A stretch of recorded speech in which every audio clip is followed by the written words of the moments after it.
Oh my goodness. I am so thrilled to introduce this very, very special guest. He is such an incredible friend of mine.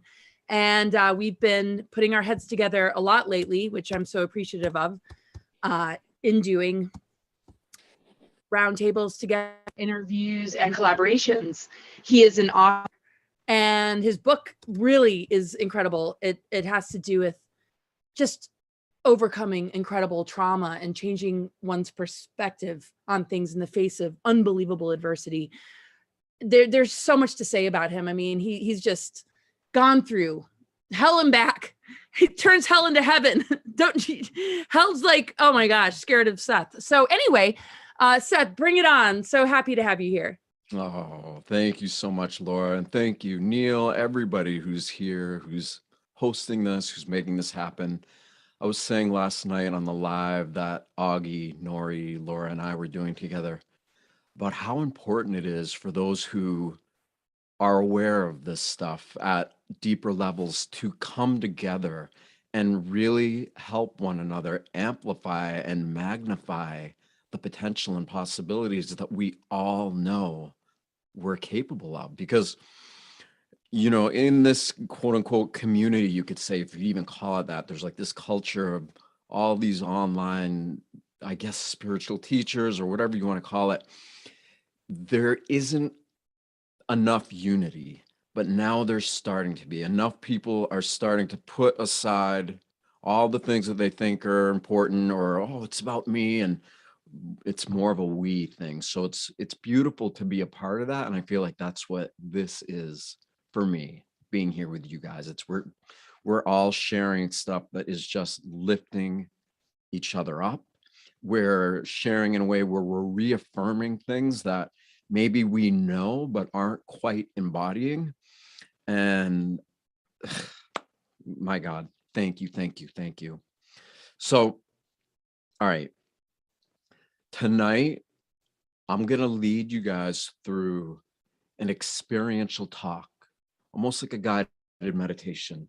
I'm not going to call it a meditation because it's got a very specific purpose in that, you know, as a result of living this life and being these people that we currently are, having gone through all of this social engineering and societal conditioning and all this stuff, has really desensitized us. And it has desensitized us to the degree that the way we view the world, view ourselves, each other, and the world around us is so narrow compared to what we are capable of. And so through all of this conditioning, we have lost our sensitivities. And as soon as you start to feel your sensitivities coming back online, a lot of us are like, oh my God, I don't want to feel it, because, you know, contrary to what people might think or believe, you know, we are both individual and we are collective. So there is a collective pool of unfelt feelings, if you would, that have accumulated, that when an individual truly chooses to be an emissary of what we'll call divine purpose, and they are like, they're all in, that's it, that's all they have any interest of being while they're incarnate, then you begin to activate all of these sensitivities, and you feel this stuff to the degree where you feel, you know, in my case, I feel so much that most don't want to feel, or that they try to bypass and push away. And it can be really, really overwhelming. And for most of my life, it was very overwhelming. But it got to a point where I couldn't run, I couldn't hide, I couldn't ignore what I was feeling at face value. And so I made a decision to feel it. And I literally, like, it was almost like white knuckling it at first. I made a decision that I was going to be fully present and feel all of these feelings that I really didn't want to feel. And I was just going to be present with them no matter what, even if it killed me, even if it meant I had to leave my body and die, because what I was feeling was so strong. It was so intense. And I would cry or freak out or get sad, or like I didn't want to feel it. So I was like, I had a belief that if I feel this, if I really feel it and allow myself to just go all in and let whatever it is that I'm kind of ignoring, let myself feel it fully, it might kill me because it was that intense. And so I made that decision, and I allowed every single bit of everything that I had always avoided or ignored or bypassed. I allowed every bit of me as the person I was at that time and the capabilities I had just to feel with my normal human senses. I let myself feel everything, and it hurt, and it was painful, and it was suffering. It was so much of it wasn't even my own. I felt all my own stuff, which was more than I could deal with. But then I started feeling everybody else's stuff, which was way more than, I mean, I didn't feel like I was capable of it, but I had made that decision that I don't care. If I'm not capable of it, then I'm willing to die, because I am going to feel what is unfelt, because I trust, and I don't know how or why, but I trust that whatever is on the other side of that intensity, of what I'm afraid of what I'm not facing, I trust that it is going to help me become aware of something that I don't even know I'm looking for. I mean, I know I'm looking for something, but I don't know the extent of what it is that I'm looking for. However, I trust it's on the other side of what I'm not feeling. So in doing this, and in relentlessly doing it, just being so focused on whatever it was that I was choosing to not feel, by just feeling it and feeling it and being with it and being with it and not giving up at all. Like it'd be, you know, I'd cry, I'd get sad, it would hurt so much, but then I'd get right back on track. Like, okay, bring it on. Really? Okay, all that's happening, all this, like, okay, keep doing it, keep doing it. And I just stayed with it. And something incredible finally began to happen, because I refused to give up. And we all have the ability to do this. And this is why I'm sharing this with everybody, is because I feel like we've come to a point in the human species evolutionary process where we're being gifted an opportunity above and beyond anything else. But we got to be really willing to step up to the plate and allow it to be what it is. You know, we can't change it unless we change ourselves. And for me, changing myself meant feeling things that I didn't want to feel. So here we are as a species at a time and place where the opportunity to transform from the metaphorical cliche caterpillar into a butterfly is within the conscious knowing of anybody who is choosing to pay attention. Now it's just a matter of the follow through, the commitment. And this is the beautiful part, where we all inspire each other to do this, but ultimately we all know, or we kind of know, or maybe we're coming into the knowing that nobody is going to do for us what we need to do for ourselves. And in knowing that and practicing that, and then seeing the growth, experiencing and feeling the growth that happens, is the greatest gift there ever could be, to the degree that all the pain and suffering and everything that we've felt all along the way, you wouldn't change any of it. You are just, you literally, you see it all for exactly what it is, in that it was meant to be. It was all perfect. It was everything that needed to happen to push you as this individual being that you are, but with your own unique individual identity and awareness and gifts and skills, but that is totally unified with everybody and everything. And everything that happened was to get you to that point where you really stood up and took responsibility for everything that life was presenting to you in a way where it unlocked the parts of you that were stuck, the parts of you that were in limitation, the parts of you that were afraid of what it is you truly are. Because now we're looking at the world all around us, and we were talking about this last night a little bit. We've got to this point that is so irrational and so insane from a universal perspective and from just a common sense oriented perspective. And that is, we're afraid to die and we're afraid to live. Both. We're afraid of both. And there's nothing wrong with being afraid. In fact, I would go further and say that it is fear that compels us to seek growth. You know, when something really traumatic or extreme happens and it's so painful and you wouldn't ever even want to go through it, it's something so extreme that you wouldn't wish it on anybody, no matter who they are. But when you really take responsibility for what that is and you allow yourself to move through it, you activate all of these sensitivities that you didn't even know that you had. And when you start to exist consciously in this body with all of these sensitivities activated, all this unique gift or set of gifts that each and every one of us have literally just start to become self-evident truths or self-evident realizations. And you just know how to work with them in a way that is in alignment with reality, because this is why we came here to begin with. So, all right, that was a long kind of introduction of what I'm going to be doing.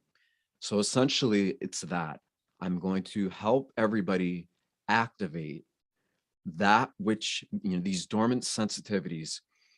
We've become so desensitized. So now we're going to start becoming sensitive again. And so everybody listening, this isn't even so much about what I say, okay? So I'm going to say a lot, but don't get too caught up or hung up in the words I'm saying and what you think they mean. Instead, I want you more to focus on the tone of my voice, on the feeling that the tone of my voice and the words that I'm using are having inside of you, because that's where the real medicine is. It isn't me transferring it to you. It's me reminding you of what you already know. And the more you start to feel it, the more you're going to start remembering how to really feel it and how to turn it on. And then you start to become conscious that all these things you were afraid of and that you didn't want to feel, and all these feelings that kept you in limitation, you become conscious that on the other side of them are almost like superpowers. I don't even know what else to call it. You know, we have a set of emotions that we're most used to feeling and being in, but on the other side of those emotions are feelings that there are not even words for. And that is what I'm going to help all of you become conscious of within yourselves, so that you start to remember how to turn them on more frequently. Because when you start turning them on more frequently and more regularly, you get better and better at it. And then all of a sudden, before you know it, you're going to just be doing something and you're going to just have an epiphany or a breakthrough or a realization. And you're going to become conscious that all of this work that you've been doing to feel all this stuff that you either didn't want to feel or were afraid of feeling, or you realize because you chose to feel it unconditionally as it is without feeling the need to change it, you're only choosing to change how you feel it, meaning you're going from a state of fear a fear of limitation, a fear of not wanting to feel it, to a state of choosing to feel it unconditionally, no matter what. And when you make that choice and you've done it enough times, eventually it starts to happen automatically. It becomes second nature. Then it becomes first nature. And before you know it, it becomes the predominant motivating perceptual factor that exists within your human consciousness. And the person that you temporarily are, that you've been conditioned to be, and all of your wounds and all of your triggers and all the things that hurt and that have held you back, they naturally start to purge themselves on their own, because you are drinking from a deeper well, so to say. You are tuning into the essence of what it is that you always were, that you will be, and that you most especially are right now. And that is that infinite, indescribable energy, that life force, that prana, that chi, that whatever you want to call it, that it isn't a theory, it isn't a philosophy, it is a living consciousness that is in every single one of us. It's causing our heart to beat. It's causing our lungs to breathe. It is allowing us to have this temporary human experience.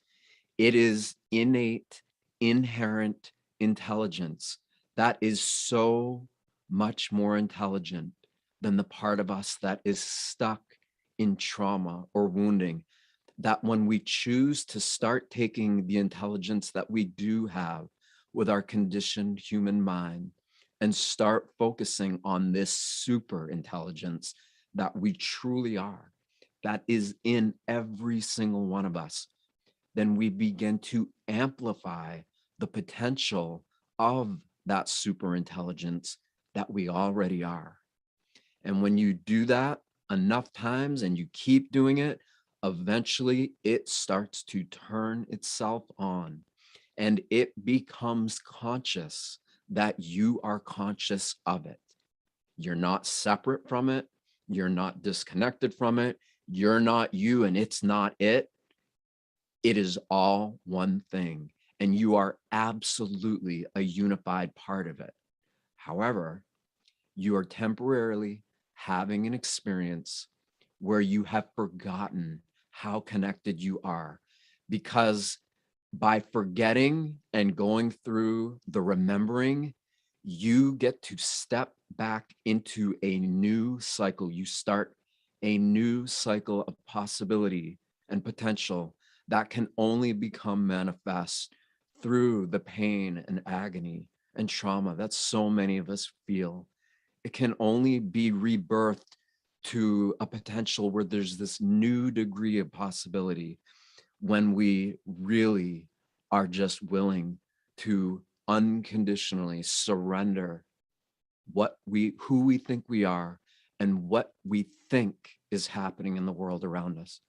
And we surrender to it by trusting that everything that's happening, no matter how ugly it looks, no matter how scary it can seem, no matter how much it breaks our heart, there is a part of us that knows it is perfect and we love it.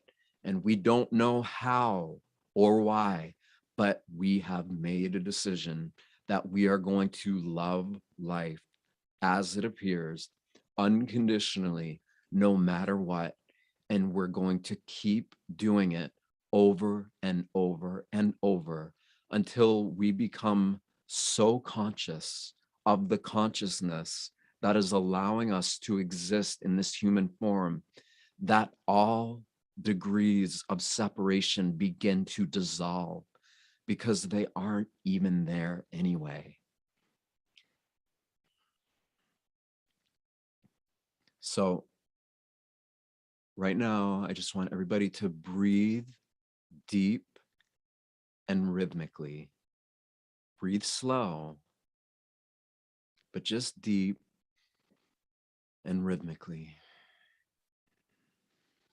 And as you're breathing in and out, just kind of do a body scan for any places that you're holding tension and consciously let that tension go to the best that you can. And don't worry about it. You don't need to, you couldn't mess this up if you tried. It's that perfect. So if you feel tension, feeling, let it go. Keep breathing rhythmically. And here's the key. Smile.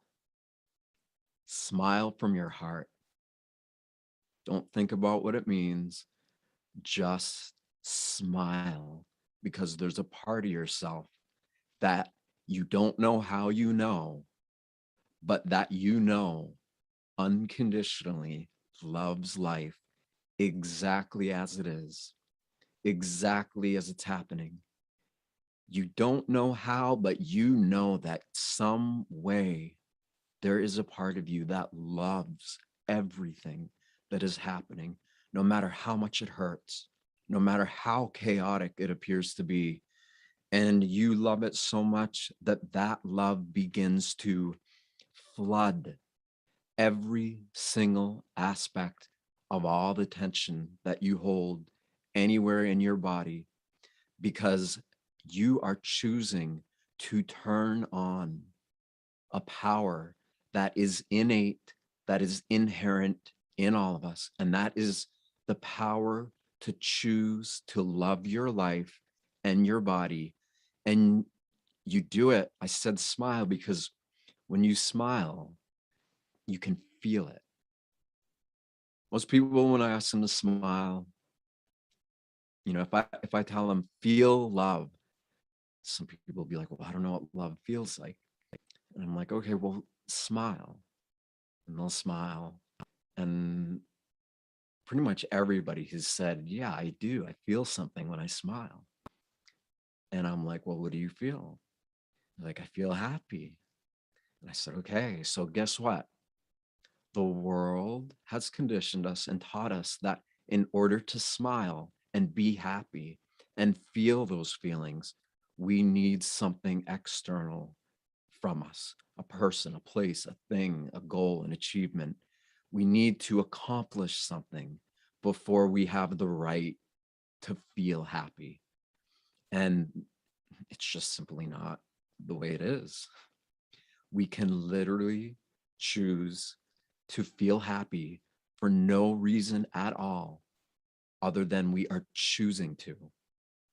And when you realize that the only thing that stands in between you and being happy is yourself, your unwillingness to choose to exercise your ability to feel happiness, then you start to return back to a state of being that is much more in alignment with your common sense, you could say, because real common sense is supported by the great coherent systems that reside within your body, that reside in the physical and non-physical universe all around us. And when you begin to start feeling all of these systems in your body coherently working together like a lush ecosystem in any forest anywhere in the world, the more you feel that, the more you are present with it, the more you allow your consciousness to expand out into what it feels like to be a cell of a giant, living, thriving, healthy microbiome or diverse environment or habitat. The more you let yourself feel that, the more it begins to feel your efforts in feeling it, and the more it starts to charge you up with a feeling that is beyond explanation. And just to give you an idea, when it starts to happen, when you're really doing this and you're feeling it, it feels almost like butterflies in your stomach, or it feels like little chills running down your spine, like little tickles, but in a loving, like cute, innocent, but exciting way. And the more you allow yourself to feel that, the better at feeling it you become.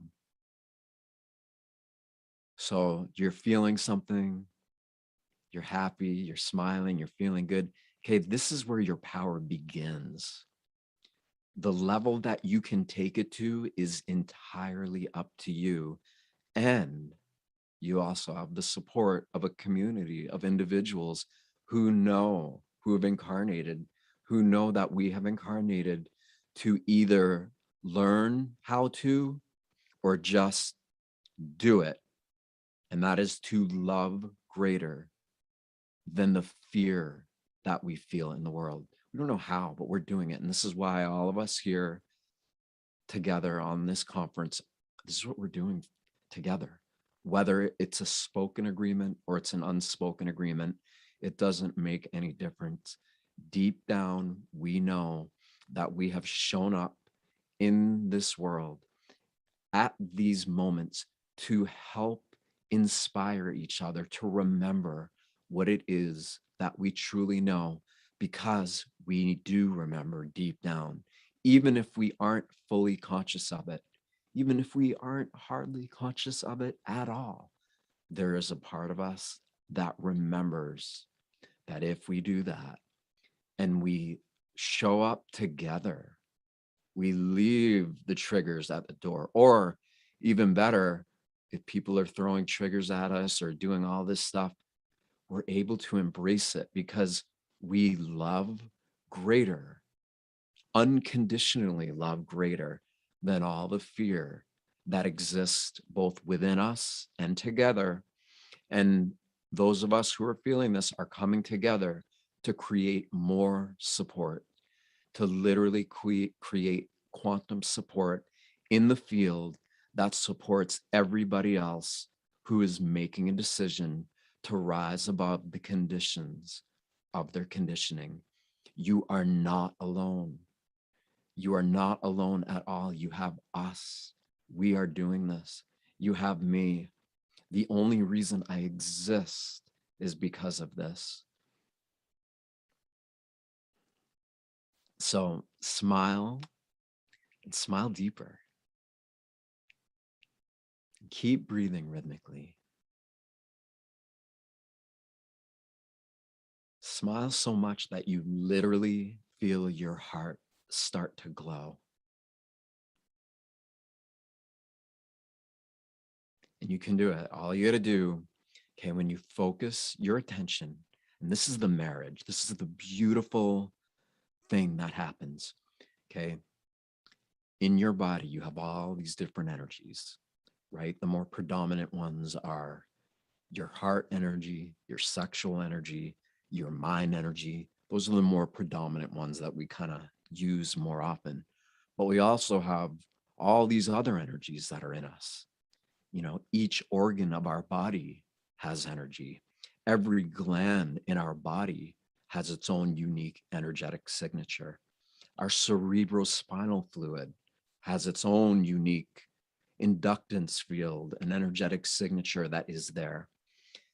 And when we get into a calm, awe-filled state of being, much like we were children before we were wounded, before we were hurt, if we weren't ever hurt, then we begin to become conscious of a part of ourselves that is aware of how all of these different energy signatures in our body work together in coherence, in harmony, in a way that allows us to become even more conscious of all of these great systems that are happening inside of us. And as we start becoming more and more conscious of all these great systems inside of us that are already there, we are amplifying the potential of the energy that's there. Because when you take your heart energy, your sexual energy, your mind energy, and you focus on a specific part of your body, then the combination of all those energies with your focus on that particular part of your body is going to amplify the energy that is already there. And this is the thing, if you keep doing it over and over and over, that energy that you're focusing on in your body, say it's pain, say there's a part of your body that you feel you're sick, or you feel cancer, or you're feeling tons of tension, but you keep focusing on it, you keep relaxing into it deeper and deeper. If you keep doing it, no matter how much it hurts, no matter how much discord or disharmony or chaos it's creating, if you keep coming back to it, even though you feel all those things, but you keep coming back to it with a mind that has already made its decision, that it doesn't know how, but it knows that it is going to find a way to unconditionally love that which is in its way. At some point, that energy that is in your body, that hurts, that's in pain, is literally the consciousness of God, of the unified field, of reality. And it is a super intelligence, and it is pulsing through every single one of our organs 24/7 with every breath we take. And when we really prioritize creating a relationship with it by attuning ourselves to it, by focusing on it and feeling it and doing it over and over and over, then eventually at some point it becomes conscious that you are conscious of it. And when that happens, whatever that pain is, whatever that blockage, it will begin to dissolve. It will go away, and you will become conscious that it was because you chose to surrender the part of you that was stuck in trauma or fear or pain. You chose to surrender that part of yourself to whatever it is that was causing that. And you chose to choose this, make this choice unconditionally, meaning no matter what it takes, you have made up your mind that you are going to feel it all the way through. And when this super consciousness that can manifest as the most incredible feeling you've ever felt times infinity, or it can manifest as cancer or sickness or disease. It can manifest as anything it wants to, because it is everything. And almost always the things that hurt us the most are really this greater force. It is life teaching us something that if we choose to become committed and devotional enough in learning, it will teach us what we can do in order to more fully integrate the soul that we truly are, the energy that's causing the heart to beat, that's causing all of these miraculous, incomprehensible functions of our body to work together. It allows us to integrate that energy that is already there into our conscious awareness of the person we temporarily believe ourselves to be. And the marriage of the soul to the self allows you to become conscious of anything and everything that you were unconscious of. And the journey, when you begin this and you do this and you keep doing it, it will continue to present things that they're not a test. You might think it's a test. The mind might try to convince you it's a test, but it's not. It's this super conscious intelligence that gives birth to microorganisms, that gives birth to universes, that gave birth to you, to me, to us. This is that energy attempting to teach us what we have the potential to know within ourselves but we've got to want to be present with it enough in order for that process to begin to complete itself. And I am a living testament. You are a living testament. Everybody here is, we are all living testaments to the reality that there is a super conscious, super organized, super intelligent consciousness that is animating everything that we think is reality, even with our normal, conditioned human senses. It has allowed all of this to exist. And when we view the world, even with our limitation, but with the commitment of knowing that we don't know what we don't know, but we are open to finding out. And no matter how scary that can feel, no matter what is in the way, we are in it to win no matter what.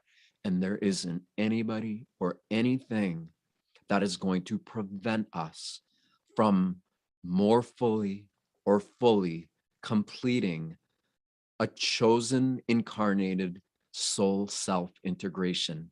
When you have made that commitment and you have chosen to do that, you will activate all of these dormant, desensitized perceptual energy centers of the mind and body to the degree that you become super conscious of the super consciousness that is allowing us to even exist in the first place.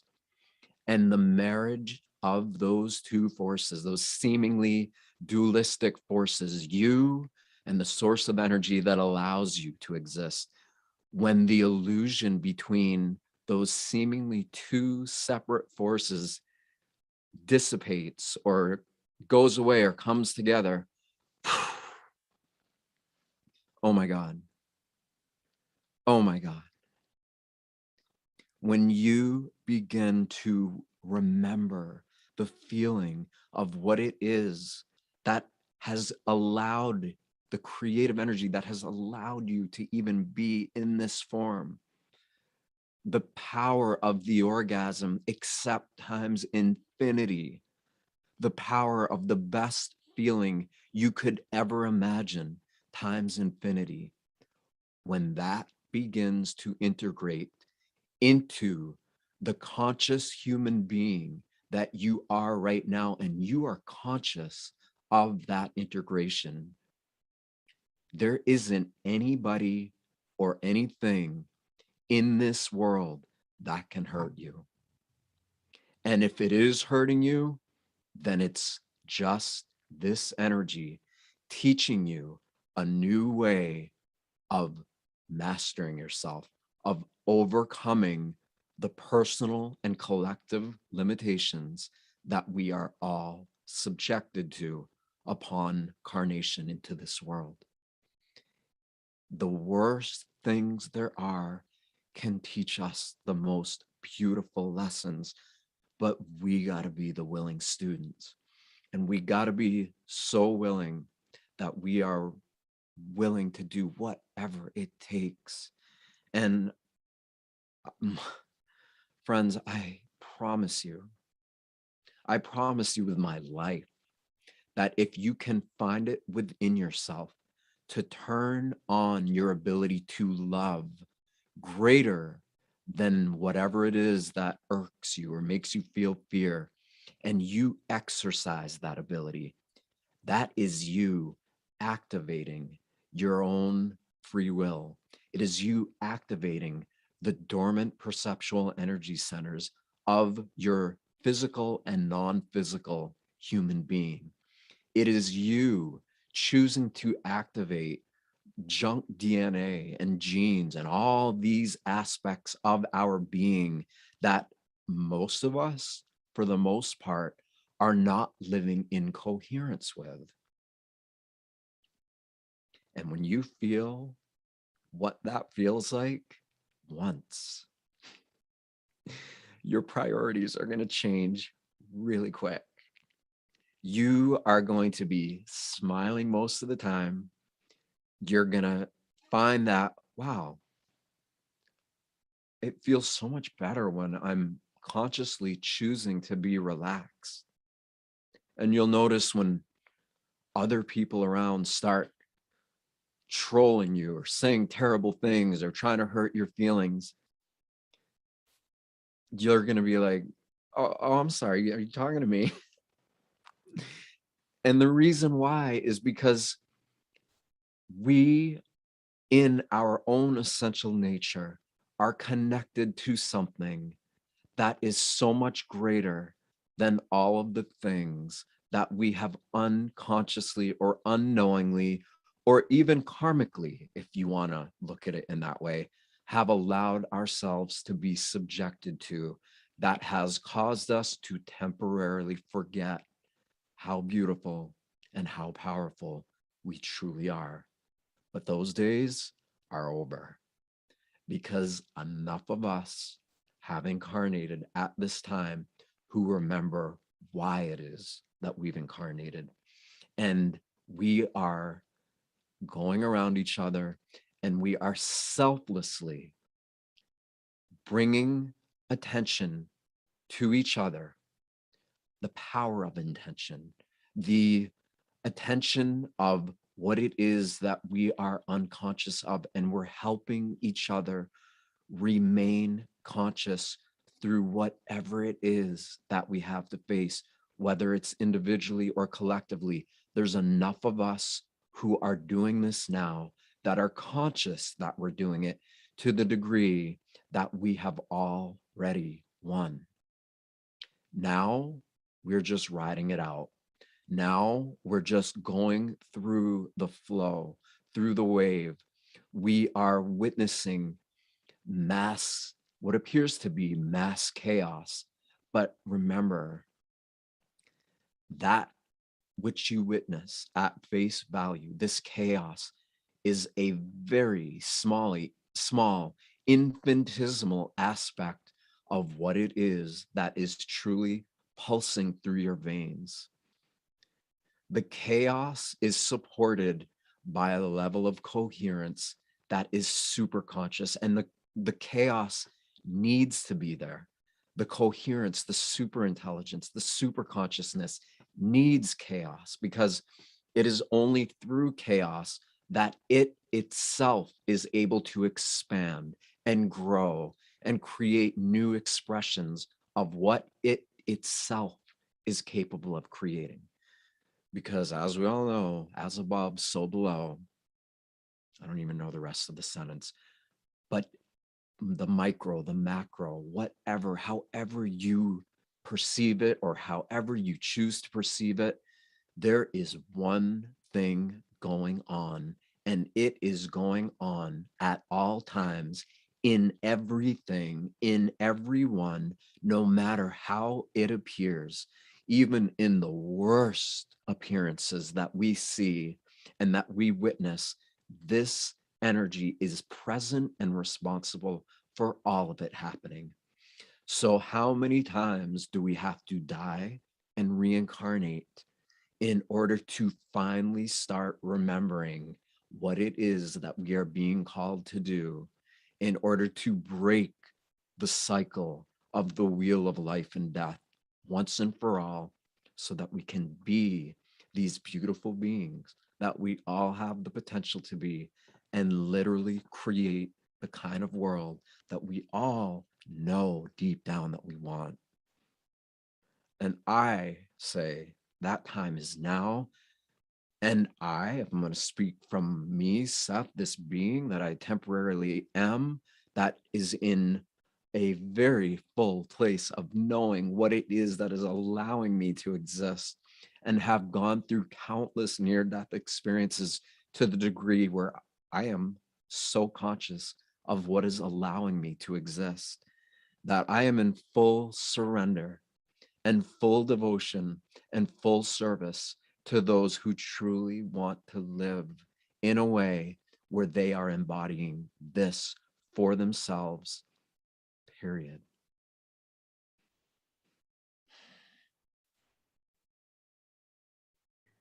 So keep smiling,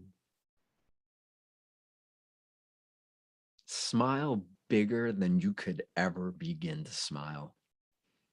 Smile as much as your face will allow, and then keep smiling beyond that.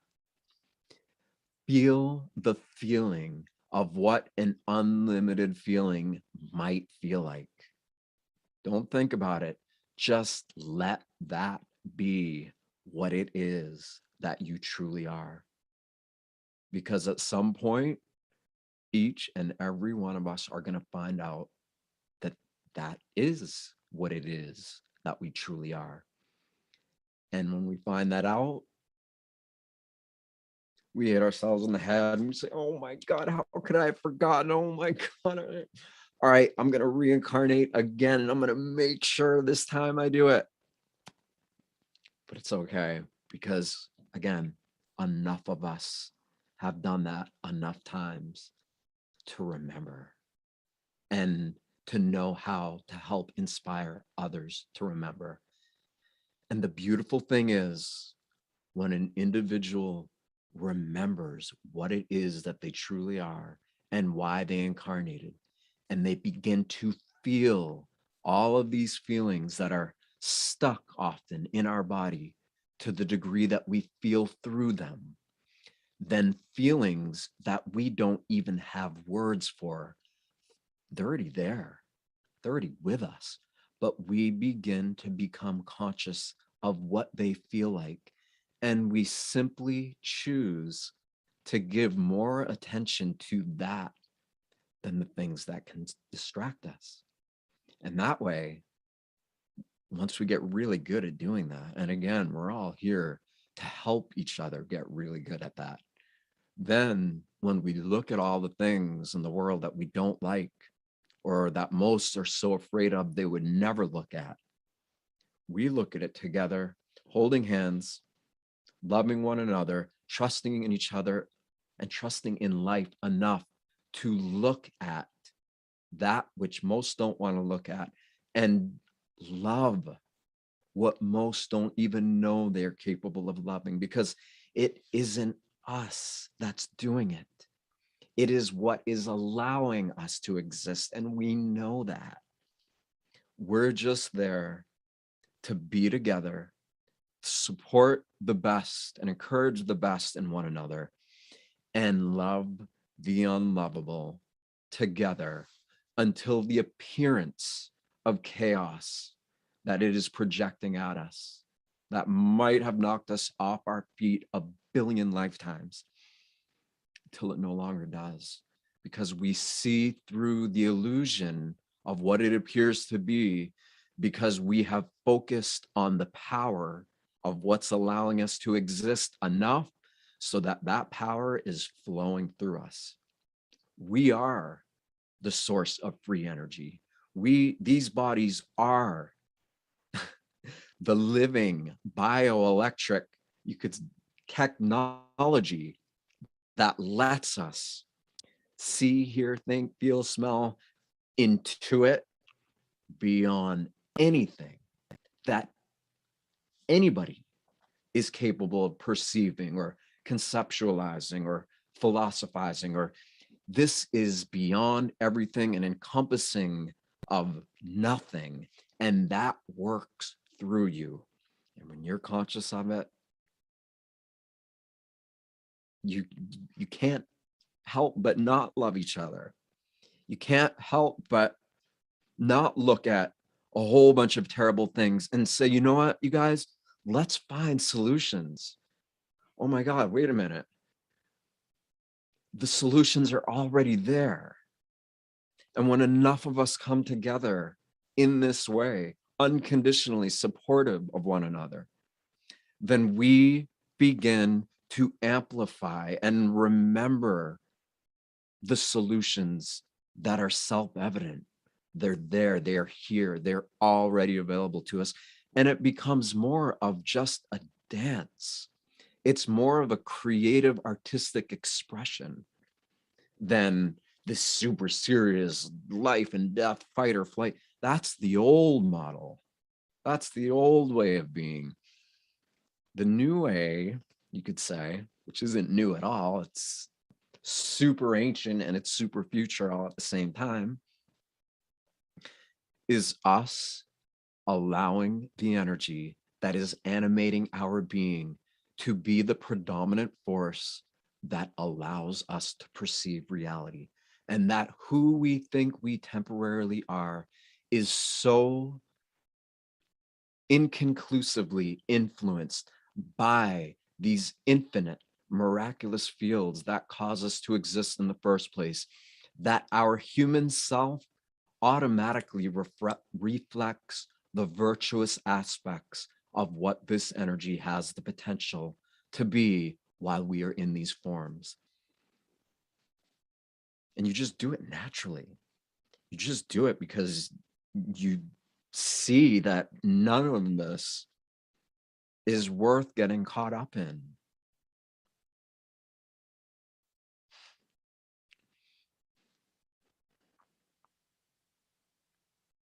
So I'm going to conclude pretty soon here, but I want everybody to just keep smiling, keep breathing. And the takeaway for the night is this: if at any point anything that I said affected you in a way where you felt possibility, where you felt what it is that you truly are, to the degree that it created an override frequency in juxtaposition to the part of you that is stuck in a limited perspective, memorize that feeling. Memorize that feeling. Memorize it to the degree where you consciously choose to keep revisiting how that feeling felt in your body. Because if you do that and you keep doing it enough times over and over, it amplifies it in you. And it gets to a point where it's so incredibly profound that you will fall down in tears of joy and tears of gratitude. You'll be so grateful for all the pain and suffering, for everything that brought you to this point that you're at right now, because you got to that place where you unconditionally chose to love life, no matter how brutal it appears to be at the surface. And again, you keep revisiting that feeling inside of you. You keep choosing to feel that. You will build a new foundation in you that reflects what the systems of your body were truly designed to do. And if you do that enough times, the energy that's already there becomes so amplified that it becomes conscious that you are conscious of it. And when all the systems of your body begin to align like that, then you start to become conscious of all the external systems around you and how they are also aligned with this internal state of alignment. And when you feel that, and you're thinking and feeling and existing and making choices that are coming predominantly from that, you don't care about the Rockefellers. You don't care about none of that. I mean, it doesn't even, you are so in love with life that even if they were around, I guarantee if enough of us do this for long enough, it's going to change them. The environment around you will change as a result of you doing this work. I know. I spent 3 years inside of a supermax federal prison doing this, where Leonard Pelletier, the Native American brother who, anyway, terrible, sad, painful things. And the whole frequency of the prison rose to the degree that guys that you would never think would care about any of this stuff, they felt it. They felt it to the degree where they were like, what is that? When enough people started coming up to me and giving me this feedback, they're like, man, I totally forgot everything I was just thinking when I come near you. What are you doing? And I realized then, I'm like, oh my God, what I'm doing internally is having an external effect. But it isn't me. And so I reminded them, I said, all that's really happening is that I have become conscious of a place that is beyond the pain and suffering that most are stuck in. And you're feeling that same place that exists within you. Now, the difference between you and I is that I have consciously made a choice to keep focusing on this until that's all there is. You haven't made that choice, but you totally can. And you know how many of them literally chose to make that choice because the feeling of what it's like to feel feelings that are greater than the greatest feeling you've ever felt times infinity,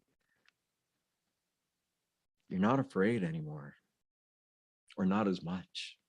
And when the fear comes, you don't run and hide from it. You look at it like an elder, like a teacher, and you become present with it. And you say, great grandfather, great grandmother, great whatever you, Jesus, Buddha, whatever you want to call or name that which is so far beyond human comprehension that we're not even capable of imagining it on our brightest day. However, we are capable of becoming so consciously attuned to it that it emanates itself through us, and that we're so influenced by that emanation because it feels so good that you just make choices that are going to sustain its presence through you. So I promise you guys, if you do this work and you really commit to it, at some point, you're going to see that it's affecting the world around you. And if enough of us do this together, and I think that's why everything, I know that's why everything is so crazy right now, is because enough of us already have. We've already realized, but enough of us have woken up to the degree where the old systems, they can't do it. They can't exist in that, because the new systems that are coming begin with us being conscious of the potential systems that have lived dormantly within these bodies. So when we get conscious of that and align that, and those systems are a go, then all these other great systems are just going to be self-evident truths that we know how to work with in a way that is totally harmonized with the potential that has always been there. All right. I love you guys so much. Thank you so much for giving me the opportunity to help you feel this to whatever degree you felt it. And the takeaway again, whatever you felt, just keep revisiting it. Keep feeling it. Choose to feel love for no reason at all other than you are choosing to, because that is where power begins. Oh my gosh, incredible, Seth. So amazing. And what's so awe-inspiring, gosh, is that you are able to hold this space after all that you went through, that you wrote a book, that you are tireless in your efforts to bring this energy and activation to others. It's just incredible. I mean, talk about major brilliant light and wisdom. And so we have time to take a few questions, but really appreciate that. And you guys, you know, you can replay this. This is what's so cool about this event. You can hit the replay button and re-experience it all. Okay, so let's see here. We got some questions for Seth. And if you do have questions, put it in the Q&A, and just we'll give it a minute or two and see what might show up. And then we have our panel, I believe, in a half hour. I hope I'm correct in saying that. I'm just going to double check. We do, but I think I only put a 15-minute break just in case we needed it. But I think we can just go right into it after Seth. Okay, so we have 15 minutes for Q&A for Seth. Is that, do I have Yep, that? exactly. Okay, all right. So how about this, Laura? I'm gonna keep my eyes shut. I'm just allowing myself to be what it is that I just gave voice to. And that way the answers that come out will be much more aligned with that rather than with me, with Seth. So if you ask the question, that way I don't have to read it. I can just stay in. Yeah, I got it. I'll totally read it and just stay in the zone. And I do believe this is for you. Okay. In 2004, a fourth marriage and a business in process of speedy dematerialization, I made a concentrated, fearless, and moral inventory of myself. All right, so let me just read that again. In 2004, as a fourth marriage and a business in process of speedy dematerialization, I made a concentrated, fearless, and moral inventory of myself. Moral, that has an E on the end, but I think they mean moral. I put myself in the place of everyone I harmed in my life. I was 56 years old. The steno pads I carried with me were tear-stained, good tears from extremely difficult spaces. I was able to make amends to many, but the process was the most painful and beneficial process of my life to that date. I felt and do feel free. Forgiveness, release, understanding that I was operating at a lower state of consciousness. Wisdom comes from taking responsibility of looking truth in the eye. So it's a beautiful share from John West. And I think it's more just about sharing and hearing your thoughts. It's not really a question. Yeah, that's more what it's like anyway. There really isn't like a question and answer thing. It's more of a, like I said, it's an art. It's like a dance. How do we interact with one another in a way that reflects the potential that we all have within us?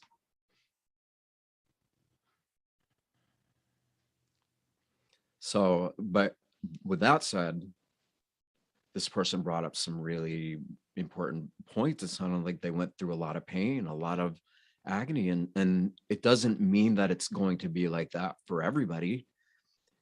Essentially, from the perspective that I'm aware of, pain is a result of having not been felt for so many countless generations that it accumulates in different ways because it needs different expressions. It has to keep moving. It has to keep going. It has to keep doing what it does.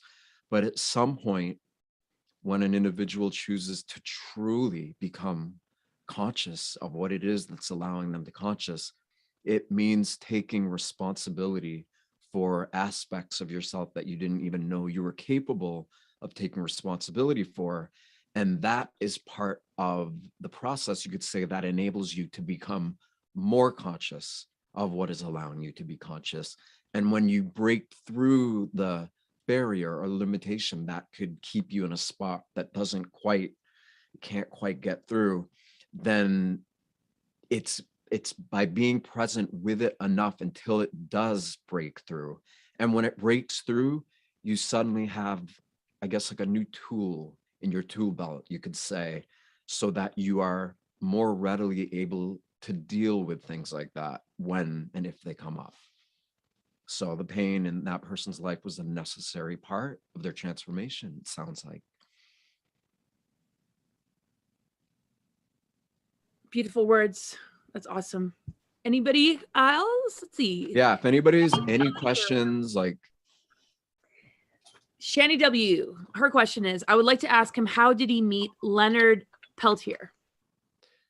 so he was sentenced to the prison that I went to. Okay, for just so everybody knows, I was offended of a non-violent marijuana crime.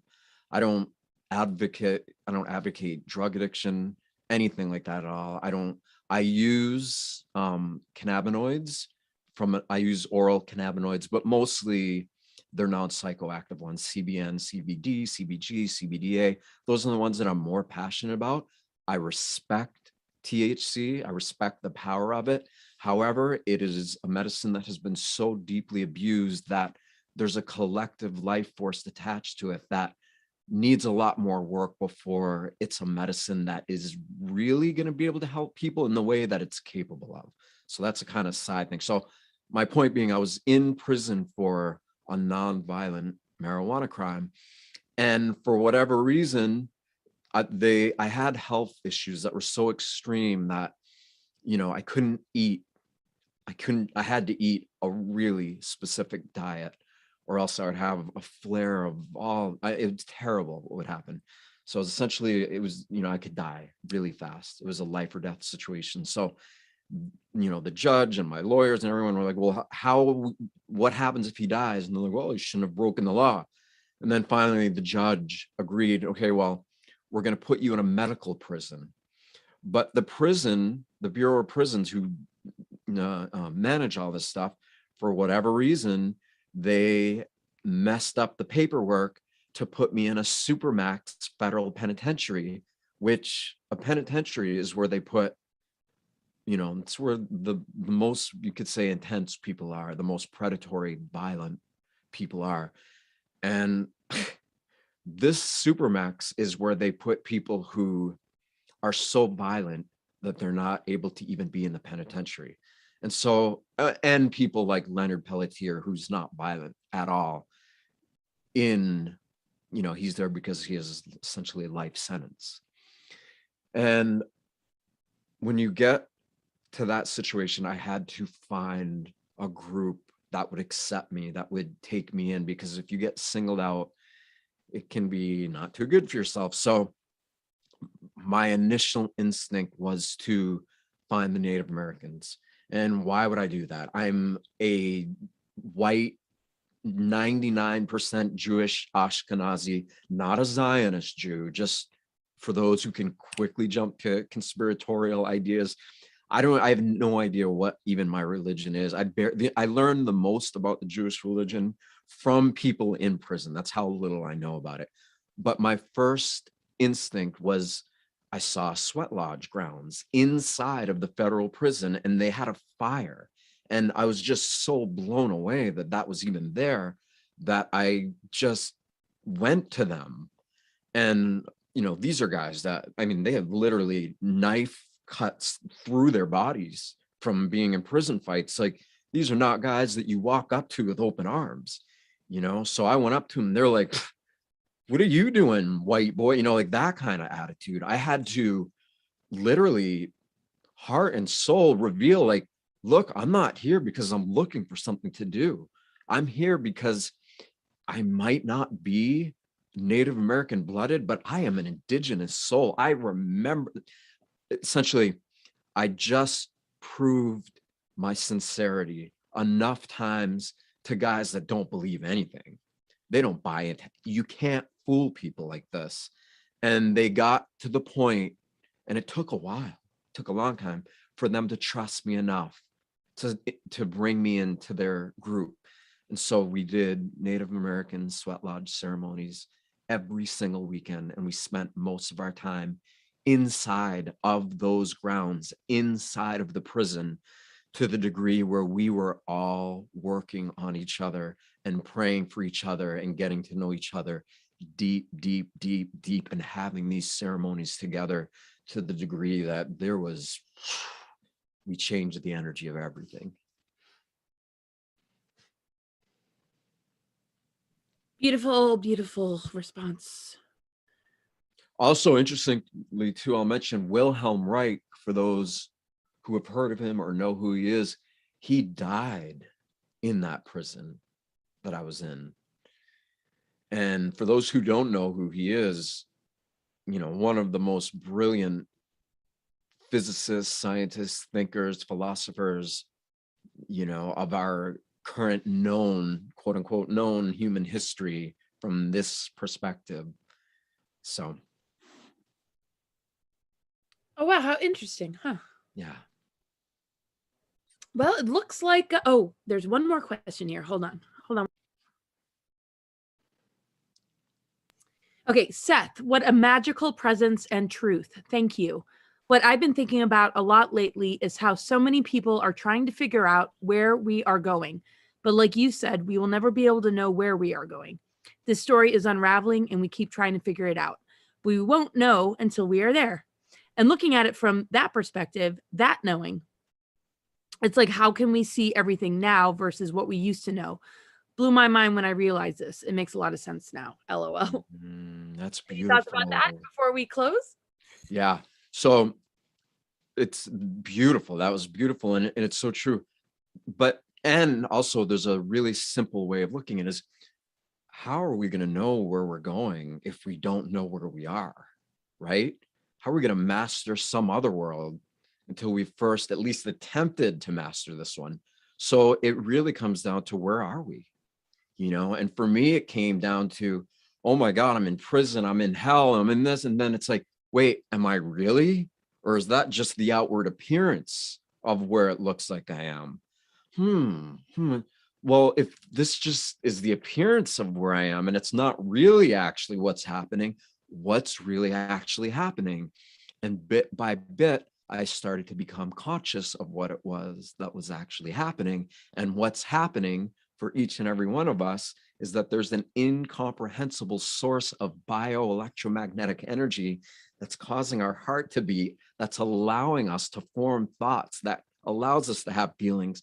And when we attune ourselves with the purity and potential of that, which each and every one of us is capable of doing, and we all have dormant perceptual centers that are made for just that, when we choose to start turning that stuff on, so suddenly you remember where you are and you remember why you are. And then where do we go? Where do we want to go? You know, I know where I want to go. And I'm magically coming into contact with a lot of people who are like, wow, our visions they're not exactly the same, but they're pretty close. And that's all it takes. It creates this sympathetic resonance, which for those that don't know what that is, if you take a guitar and you hit one string, or any string instrument, you can do it with a piano. If you hit the string on a piano, the other strings around it start to vibrate. We are much like that. When one of us all of a sudden vibrates with the intensity of 1,000,000,000,000 lightning bolts, we're going to set off that same resonant frequency potential in everybody there is, potentially. And when that happens enough times, to the degree that we start becoming really conscious of it, we become conscious of where we are, and then we start making choices that create the kind of future we all want. Beautiful, Seth. Thank you so much for such an incredible presentation. Absolutely just appreciate and love you, and so grateful for our collaborations and all that we're doing together. Is there a link you want to share with anybody, or anything about where to find you?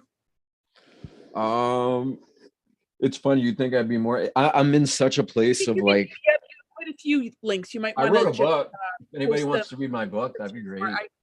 One of us can do that. Yeah, I'll put, so I have do a lot on Cosmic Gaia together, but go ahead. So I have a spring water company. If you guys want to try literally the best water in the world, we prevented Nestle from getting the spring and destroying it. And it's literally living crystalline spring water that pulses through a coarse granite body with crystal. There's a 52-pound gem morganite crystal. It's insane. So we're the only company in the world that doesn't have to treat the water. So you can support me if you go to tourmalinespring.com. It's in plastic. We tried glass for a long time, but nobody would pay for it. Eventually we're going to get to hemp plastic if these systems continue to be, which they probably won't. You know, new ones will come out of it. But Tourmaline Spring is one where you can find me. And then I wrote a book called The Fight to Enlight, which I never planned on publishing. It was just something I wrote as a form of self-therapy that enough people read and were like, you got to publish it. And I was like, and I did, and I published it. So. Oh, gosh, when my original Facebook, which is no longer, back, I guess 2011, I had Return of the Divine Feminine page. I wrote and I wrote and I wrote, and people were like, you got to save this. You got to put this into a book. And I saved some of it. But it's so funny because I was the same way, or I am the same way. Like, oh man. And I'm still working on trying to put out some of that material, but it's so awesome. You're such an inspiration, Seth. It's so freaking cool. And we'll see you in 15 minutes from now on the panel. So everybody hang tight, get some food, snacks, water, whatever, and meet us back here. Quarter 2, right. we are going to be on the panel with all speakers that spoke today. Much love, everybody. See you in just a little bit. All right. Thank you.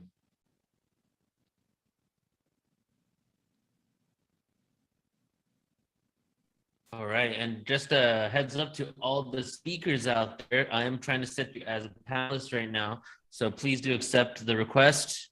I see that we have Dr. Charnel on. Nori, I'm sending you a request right now. Please do accept it. And Dan Winter, I know you're in, brother, but I'm not sure if you're going to join because I know it's late there. So I'm going to send you a request one more time. Let's see if you can join Isn't he a us. speaker tomorrow? Would that be great to have him tonight, though?